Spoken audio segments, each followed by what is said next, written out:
Bella the Wolf. Seriously, you're like a walking dumpster fire wrapped in a sad, pathetic excuse for a human being. If you were any more irrelevant, you'd be a relic from a bad joke no one remembers. Your religion is just a front for your twisted need to sacrifice animals and stir up trouble. Classic behavior from someone whose personality is as dry and unappealing as a stale cracker. Honestly, if you're trying to make a name for yourself, all you're doing is proving you're a complete asshole, leaking a 10-year-old's phone number and doxing a popular YouTuber. What are you, some kind of deranged cyberbully? You're so low, I wouldn't even call you scum. They'd call you a toxic waste spill. You make fun of deities and think you're the shit.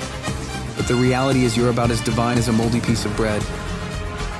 Your arrogance is laughable, you've got all the charisma of a rotting carcass, and the personality of a soggy cardboard box. I bet even your reflection is tired of looking at you. Your life must be so lonely that the only friends you have are the dust bunnies under your bed.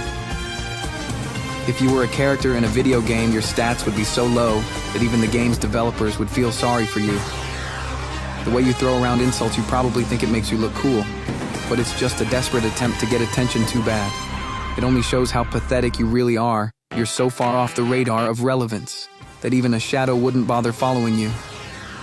Your attempt at being edgy is like a kid trying to impress their friends with a broken toy. You're the Urban Dictionary definition of a rusty trombone, and that's probably the closest you'll ever get to having any real connection. Your clothes are made of what looks like cardboard and discarded lint. Honestly, I wouldn't be surprised if you were recycling your old pizza boxes for fashion. In the grand scheme, you're a walking disaster, like a bad episode of a show.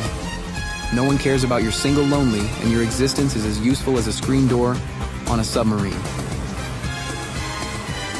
Your attempts to be relevant are as pathetic as a fish that's been caught 30 times, overcooked, overdone, and definitely not worth keeping. So keep pretending you're something special. Bella, but remember, even a piece of trash has more purpose than you do. Your entire act is like a bad punchline that everyone's already heard and ignored.